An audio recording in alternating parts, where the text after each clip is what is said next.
Hi hello guys, నేను మిర్ఫీ. ఎలా ఉన్నారు? బాగున్నారా? నేను చాలా బాగున్నాను. ఎస్ క్లాస్కి అయితే కనుక ఆటో ఏసీ బ్లింక్ అవుతుందని కస్టమర్ చెప్పారు, అదైతే క్లియర్ చేసాము. దాంతో పాటుగా ఆటో ఆఫ్ అనేది బ్లింక్ అవుతుంది, అది స్మార్ట్ హైబ్రిడ్ కి సంబంధించింది అనమాట. సో ఐఎస్జికి సంబంధించింది, బ్యాటరీ కంప్లైంట్ నుండి వస్తుంది. అది బ్యాటరీ అయితే మనం ఛార్జ్ పెట్టడం పోయింది. రివర్స్ పార్కింగ్ సెన్సార్స్ కూడా కంప్లైంట్ ఉన్నాయని చెప్పారు. మనకి అల్ట్రాసౌండ్ సెన్సార్స్ అవి కూడా మనం క్లియర్ చేసాము, ఒక సెన్సార్ పోతే మార్చేసాము. ఫ్రానిక్స్ వెహికల్ కి ఫ్యూయల్ ట్యాంక్ కంప్లైంట్ ఉందని చెప్పి కస్టమర్ చెప్పారనమాట. ఫ్యూయల్ ఫ్లోట్ స్ట్రక్ అయిపోతుందని చెప్పారు. చాలా వెహికల్స్ కి కంప్లైంట్స్ అయితే ఉన్నాయి.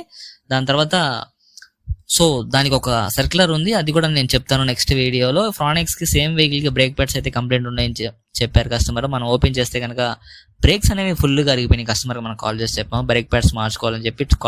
కాస్ట్ వచ్చేసి 3200 అవుతుంది. కస్టమర్ బ్రేక్ ప్యాడ్స్ మార్చేయమన్నారు. ఓకేనా ఫ్రెండ్స్, మన వీడియో నచ్చినట్టు కనుక మన ఛానల్ సబ్స్క్రైబ్ చేయండి, మన వీడియోకి లైక్ చేయండి. Thank you so much.